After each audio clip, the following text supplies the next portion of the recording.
పాపం చంద్రబాబు నాయుడు గారు అలాగా అల్లాడిపోతారండి. మీరు అర్థం చేసుకోరు పాపం. ఆయన అన్నిటికీ ఎంత ఇదైపోతారంటే ఉద్యోగులకి సరిగ్గా జీతాలు టైంకి పడట్లేదు, ఆయన చాలా ఇదైపోతారు. అధికారులు ఏమో పట్టించుకోరు, మీరేమో అర్థం చేసుకోరు. చూడండి వాళ్ళ అనుకూల మీడియాలో పాపం ఎంత ఆయన తాపత్రయం, ఎంత ఇబ్బంది పడుతున్నారు. ఆయన ఉద్యోగస్తులకి టైంకి జీతాలు ఇవ్వకపోతే ఎంత ఇబ్బంది పడిపోతారు చూడండి, ఎలా చెప్తున్నారు వాళ్ళు. వచ్చి మాట్లాడతాను. సీఎం గారు ఎందుకు ఆఫీసర్స్ మీద సీరియస్ అవ్వాల్సిన పరిస్థితి వచ్చింది? ఆఫీసర్స్ మీద సీరియస్ అవ్వలేదు సార్. 50,000 మంది కూడా ఎందుకు ఆగాలి? ఆగకూడదు కదా. వెన్ వీఆర్ కమిటెడ్, మేము ప్రతి నెల 1వ తేదీన లేదు ఒక రోజు 2 తేదీల్లో జీతాలు ఇస్తాము అని మేము ఒక కమిట్మెంట్ ఇచ్చిన తర్వాత 50,000 మంది కూడా ఆగకూడదు. చంద్రబాబు నాయుడు గారి దృష్టిలో అది సీరియస్ ఇష్యూవే. అది కేవలం 7% మాత్రం అయ్యుండొచ్చు, కానీ ఆయన ఎప్పుడు పర్ఫెక్షన్ కోసం పాటుపడేటువంటి వ్యక్తి కాబట్టి ఆయన ఖచ్చితంగా ఎందుకు 50,000 మంది కూడా ఎందుకు ఆగాలని చెప్పి గట్టిగా మందలించి ఉండొచ్చు. మందలించడంలో కూడా తప్పేం లేదు. మనం అది కూడా అదండి, జీతాలు టైంకి ఇవ్వకపోవటం అనేటువంటిది.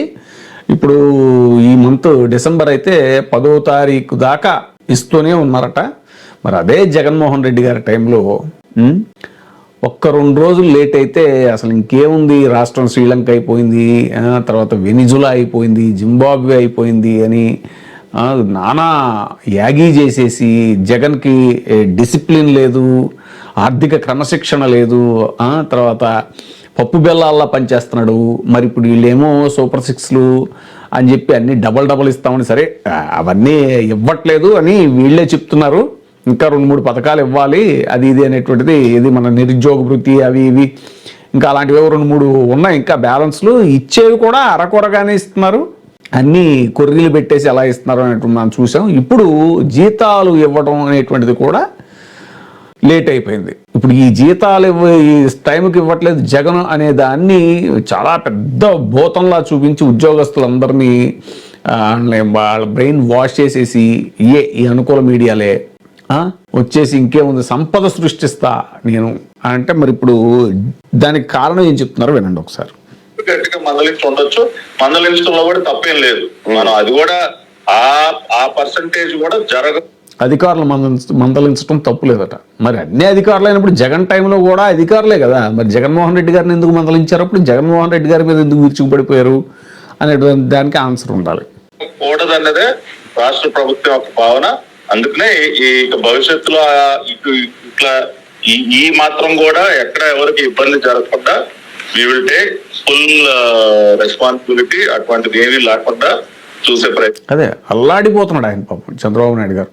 టైంకి ఈ మాత్రం టైం కూడా ఇవ్వలేకపోవడం ఏంటి అని పాపం. మరి అప్పుడు జగన్మోహన్ రెడ్డి గారు కరోనా వచ్చి 2 ఏళ్ల పాటు మొత్తం అన్నీ ఆగిపోయి, వ్యవస్థలన్నీ అస్తవ్యస్తం అయిపోయి, రెవెన్యూ అంతా పడిపోయి, ఆ పరిస్థితుల్లో కూడా జీతాలు ఇచ్చుకుంటూ వచ్చాడు ఆయన.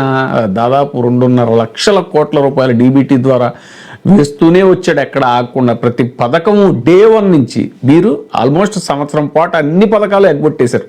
మీరు చెప్పిన సూపర్ 6 అంతా కూడా ఫస్ట్ ఇయర్ ఆల్మోస్ట్ లేదు. ఏది ఒక పెన్షన్లు వేశారంటే సామాజిక పెన్షన్లు, అది 1000 రూపాయలు పెంచి ఏది వేశారు కదా, అది కూడా చాలామందికి తగ్గించేశారు. వికలాంగులు కాదన్నారు.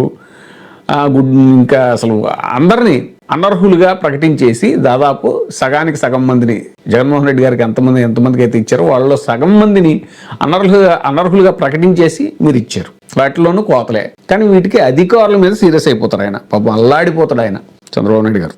We will take full responsibility. అటువంటిది ఏమీ లేకుండా చూసే ప్రయత్నం గట్టిగా చేస్తాం. నెక్స్ట్ ఏంటి మీ ఇటువంటిది రిపీట్ అవ్వకుండా ఉండడానికి మళ్ళీ అప్పు కోసం వెళ్ళడమేనా, లేకపోతే ఏమన్నా వేరే ఆల్టర్నేటివ్ ఇది ఉందా? ఎందుకంటే రెవెన్యూస్ తగ్గి అస్సలు అప్పు చేయరు, సంపద సృష్టి. ఇప్పుడు ఆల్రెడీ 2 లక్షల కోట్లు ఎంతో చేసేసారంట ఈ 18 నెలల్లో.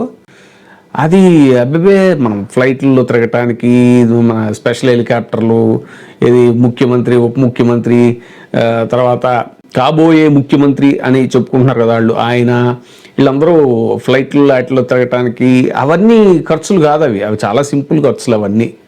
ఇప్పుడు మరి ఈ అప్పులన్నీ తీసుకొచ్చి ఉద్యోగులకు జీతాలు ఇవ్వటం అవి సెకండరీ, ముందు ఇవి మెయిన్ కదా. ఇలా చూడండి పాపం మళ్ళీ అప్పులకి వెళ్ళరంట. సంపద సృష్టి అనేది చెప్పారు మరి. కానీ మరి అప్పులు చేసేస్తానే ఉన్నారు. అప్పుల మీద మంత్రులు మాట్లాడుకోవాలి, మాతో నూరు విప్పట్లేదని నిన్నే మనం మాట్లాడుకున్నాం. ఈ మంత్ వసూళ్లు తగ్గాయి, ఆదాయం తగ్గిందని కాదు, వసూళ్లు తగ్గాయి. కావాలంటే నేను మీరు అఫ్ కోర్స్ మీ దగ్గర ముందు జిఎస్టీ వసూళ్లు తగ్గాయంట. మళ్ళీ ఇదొక వంక, ఇదొక కారణం. అధికారుల మీద సీరియస్ అవ్వడం ఎందుకు? మరి జిఎస్టీ వసూళ్లు తగ్గాయని వాళ్ళే చెప్తున్నారు కదా. దానికి మళ్ళీ లింక్ ఉండదు, పొంతన ఉండదు. ఒక పక్క అధికారుల మీద సీరియస్ అయిపోయారంట. జిఎస్టీ తగ్గడానికి అధికారులు కారణం ఎలా అవుతారు? దానికి మళ్ళీ కేంద్రం జిఎస్టీ తగ్గించేసింది కదా అని. జిఎస్టీ తగ్గించడం అనేటువంటిది ఎలాంటిదో మనకు తెలుసు. పెట్రోల్ 60 ఉన్నదాన్ని 100 చేసి 110 చేసి 109 చేస్తారన్నమాట. అది తగ్గించేయటం. జిఎస్టీ కూడా అలాంటిదే. దెబ్బ బాధేశారు. దాన్ని ఒక్క 0.5% తగ్గించడానికి మొత్తం రెవెన్యూ అంతా పడిపోయింది. ఇది అయిపోయింది, అది అయిపోయింది. సో ఆ జిఎస్టీ పడిపోవటం వల్ల ఇప్పుడు ఆర్థిక ఇబ్బందులు వచ్చేసి ఓ పక్కన తెచ్చిన అప్పులన్నీ కూడా మరి ఎటుపోతున్నాయి. అమరావతిలో నీళ్లు తోడటానికి, కంపలు తీయటానికి, హెలికాప్టర్లో తిరగడానికి, స్పెషల్ ఫ్లైట్లో తిరగడానికి పోతున్నాయేమో మరి. అఫ్ కోర్స్ మీ దగ్గర ఉందో లేదో నేను చాలా క్లియర్ గా చెప్పగలను. ఎక్కడెక్కడ ఎంత తగ్గాయి, ఏ సెక్టర్లు ఎంత తగ్గాయని, వసూళ్లు తగ్గాయని నేను చెప్పగలను. అవును, కరెక్ట్ అండి. ఎందుకంటే మనం జిఎస్టీ స్లాబ్స్ ఇప్పుడు 5 and 18 2 స్లాబ్స్ లోకి వచ్చేసాం. చాలా వస్తువుల పైన ఇప్పుడు 5% లోకి చాలా వస్తువులు తీసుకొచ్చేసారు. కాబట్టి దేశవ్యాప్తంగా అన్ని రాష్ట్రాల్లో కూడా ఇదే పరిస్థితి. కొంత జిఎస్టీ కలెక్షన్ అనేది కేంద్ర ప్రభుత్వం కూడా చెప్పింది. ఇనీషియల్ గా కొంత మీ ఆదాయం తగ్గుతుంది, కానీ over a period of time ఎప్పుడైతే మళ్ళీ ఆదాయం తగ్గుతుంది జిఎస్టీ వల్ల. మరి సంపద సృష్టి ఎక్కడికి పోయింది? జిఎస్టీ ఆదాయం ఎందుకు తగ్గిందండి? కరోనా టైంలో కూడా జిఎస్టీ ఆదాయం తగ్గలేదు ఆంధ్రప్రదేశ్కి అప్పుడు జగన్మోహన్ రెడ్డి గారి టైంలో. కారణం ఏంటంటే ప్రపంచంలోని ఆర్థిక నిపుణులు చాలామంది చెప్పారు, డీబీటీ ద్వారా సామాన్యుల అకౌంట్లోకి డబ్బులు వెళ్ళటం వల్ల, సంక్షేమ పథకాల రూపంలో, రకరకాల రూపంలో డబ్బులు వెళ్ళటం వల్ల వాళ్ళ కొనుగోలు శక్తి పెరిగింది. కరోనా లాంటి డిజాస్టర్ టైంలో కూడా జిఎస్టీ వసూళ్లు ఏపీలో బ్రహ్మాండంగా ఉన్నాయి. ఇప్పుడు ఎందుకు జిఎస్టీ తగ్గుతుంది అని అంటే మరి మనం ఏమి ఇవ్వట్లేదు.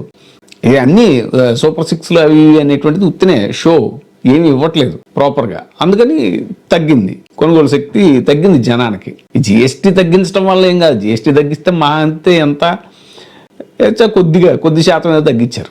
అసలు ముందు కొనుగోళ్లే తగ్గిపోయాయి కదా, ఇంకా పెరగాలి కొనుగోళ్ళు మరి జిఎస్టీ తగ్గించినందుకు. అసలు చాలా ఎంత నాగ్గా చెప్తారంటే ఈ అనుకూల మీడియాలో, ఆ డిబేట్లు చూడండి, అధికార ప్రతినిధులు వాళ్ళు మంచి భలే స్క్రిప్టెడ్గా, చాలా ప్లాన్డ్గా ఏ క్వశ్చన్ అడగాలి, దానికి ఆన్సర్ ఎలా చెప్పాలి, చాలా ప్లాన్డ్గా ఉంటుంది అనమాట వాళ్ళ ఇదంతా కూడా.